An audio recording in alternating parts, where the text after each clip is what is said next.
মনুষ্যত্বহীন ছেলে খেলা শুরু করেছে। পিলখানা হত্যাকাণ্ডের ঘটনার 15 বছর পর এসে দাবি সরকারের মন্ত্রীরা বলছেন ঘটনার সঙ্গে নাকি বিএনপি জড়িত। একটি সরকার কতটা দায়িত্বহীন হলে এ ধরনের অভিযোগ করতে পারে? সব ঘটনা যদি বিএনপি করে তাহলে ক্ষমতা দখলকারী শেখ হাসিনা কি করছেন? লুটপাট, দুর্নীতি আর টাকা পাচার করা ছাড়া।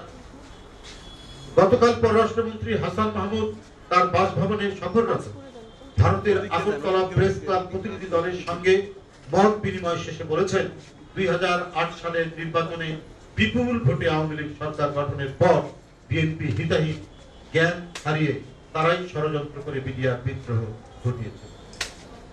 চৌকস অফিসারদের হত্যা করা হয়েছে।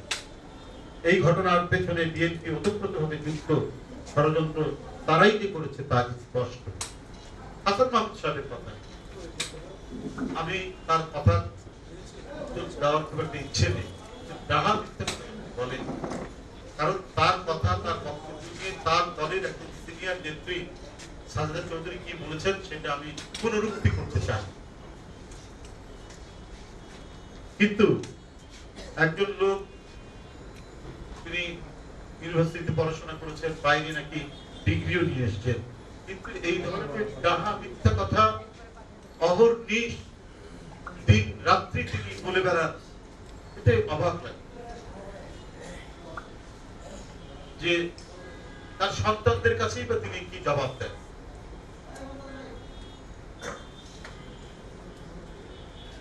সেদিন পিলখানায় কি ঘটেছিল, কারা ঘটিয়েছিল, কেন ঘটেছিল, ঘটনার নেপথ্যের নায়ক কারা, কারা ধামাচাপা দেওয়ার চেষ্টা করেছে, সবকিছু আওয়ামী খুশি করা।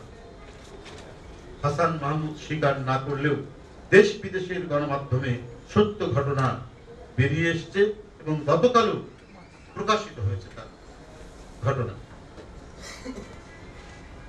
গতকাল পিলখানা সেনা কর্মকর্তাদের হত্যা নিয়ে বিডিআর এর সাবেক ডিজি লেফটেন্যান্ট জেনারেল অবসরপ্রাপ্ত মোহাম্মদ মঈনুল ইসলাম গণমাধ্যমে যে সাক্ষাৎকার দিয়েছেন তা দেখে পররাষ্ট্রমন্ত্রীর মাথা খারাপ হয়ে গেছে। লেফটেন্যান্ট জেনারেল অবসরপ্রাপ্ত মঈনুল ইসলাম ওই ঘটনার 2 দিন পর তিনি ডিজি হয়েছেন, ডিজি নিয়োগ করা হয়েছে।